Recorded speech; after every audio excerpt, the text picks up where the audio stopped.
Welcome back to this very special chat about football kit. And as you can see, I've brought a few more members to the team. Right, Hatta Aziz of Boot Hype is here, but he's joined by a couple of my colleagues here at Fox Sports. Andrew Whitelaw, who's a digital producer, fight sport presenter and general TV guy. An Arsenal fan. How many kits do you own, Andrew? Probably about 70, but it's definitely quality over quantity. Each one tells a story, John. Exactly, and I think less than half are Arsenal, so you've got some great stories to tell. There's going to be some friction in here because we've got a Spurs fan. Our senior football producer, Ash Tan, is with us. Ash, thanks very much for joining us. Roughly how many kits do you own? I started supporting Spurs in 91, and I have every home away third kit since 91, so probably 30 years, 100 of them. 100 plus. We're going deep, guys. We're going deep here. Right, Hatta, let's kick things off. What we're talking about here is all-time favourites. We've had to limit it to 3 for these two guys. You've got a couple, so what are you going to start us with, Hatta? So like Andrew, I'm an Arsenal fan as well. So one of the most memorable kits I had was actually my first visit of the Emirates Stadium, and this was in 2011.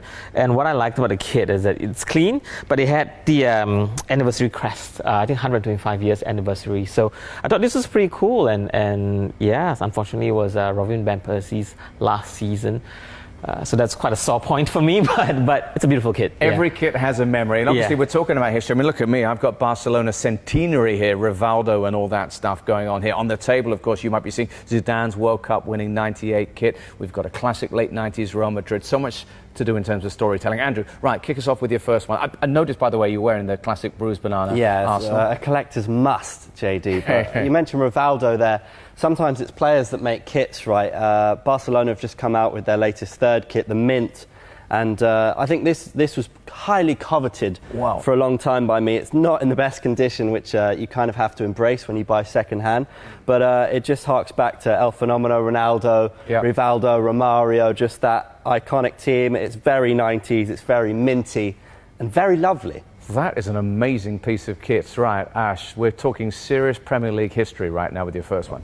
Well, like Andrew is showing off his Arsenal retro kit. What I'm wearing is a Spurs from Klinsmann, but let's put club rivalries aside. And like what John said, throwback to the mid-90s, I like to collect my shirts with some serious talking points. Right, I'm going to give you the history lesson on this one. April 1996, Manchester United's trying to beat Newcastle United to the title. They travel to the Dell to take on Southampton. They're 3-0 down at half-time. Why? Yeah, because they were wearing this grey third kit from the Dell, and halftime score 3-0.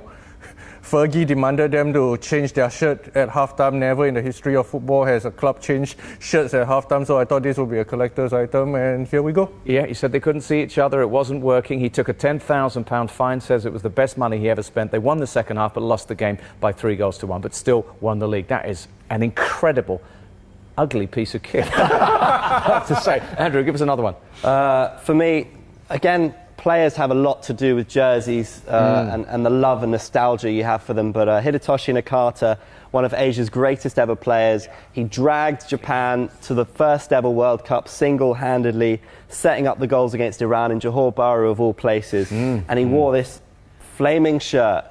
I commentated on that game at the Larkin Stadium. It's amazing. Look at those sleeves. Yeah, it's, you know, and the detailing, got Japan national team at the bottom.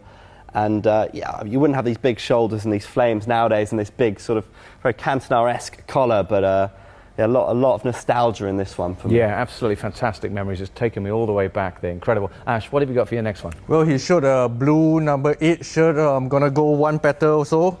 Blue number 8 Paul Gascoigne from 1996 with Rangers. Yeah. The number's a bit washed out with some more, but that's the good point about retro shirts.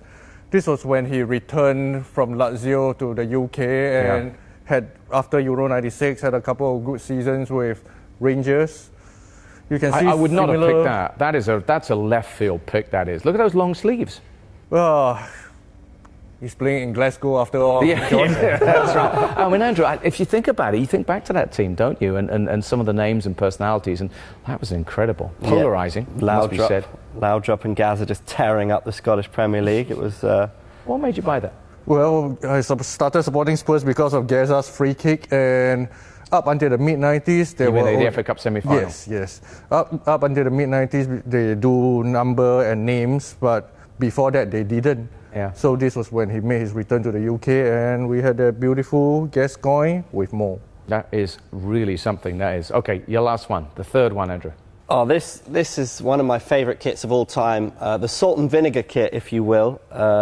Just the lightning strikes, that mix of that blue, the dark blue and the salt and vinegar blue.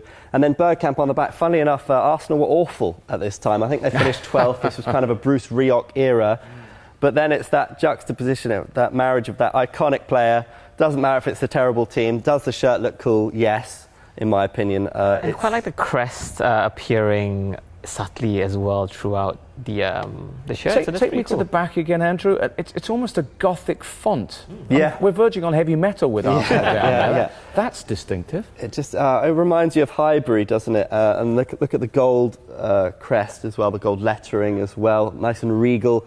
And of course the old Nike one, and Ian Wright used to tuck the collar in like that. It just evokes so many memories. Some people collect wine, but when you get talking about your jerseys and stuff, you have these flashbacks to special players, special games, special stadiums. So much emotion coming through there as well. Right, your last one, Ash. My final piece will be I like to collect special numbers by players. Yeah. We all know Zidane is a number 10. Yep. A number 5 with Real Madrid, but I'm not sure too many people knew he was a number 21 with Juventus when he joined them from Bordeaux.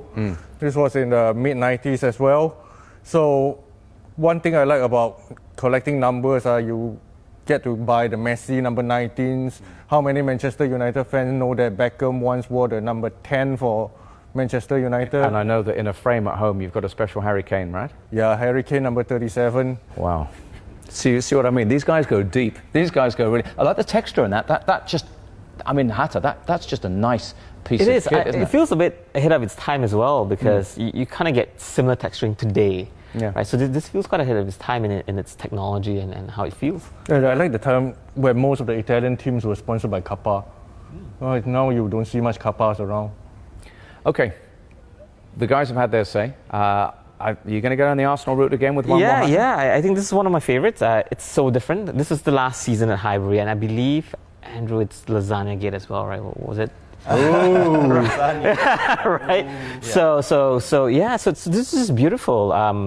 I didn't get this on that season itself because I was pretty young and I couldn't afford it. But I think last 2-3 years ago I decided to splash on this and bought it off one of those online sites, and I really love this. I mean, it's this kind of maroon, or they call it red currant kit, which harks back to I think one of the first kits when they first started out. So it's absolutely beautiful with the gold trims as well. So this is stunning, right? So I've hardly worn this out because it's just too beautiful.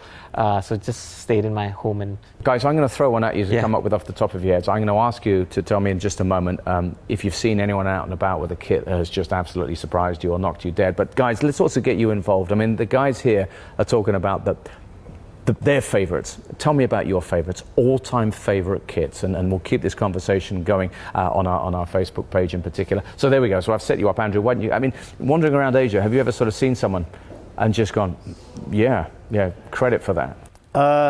Sometimes there's some obscure teams shock you, but it's always interesting when you see something like a Matt Letizia, 1995, these cult heroes, you know what I mean, and seeing them get that respect by the people loving them enough to go out and buy the jersey all the way out here in Asia is kind of cool.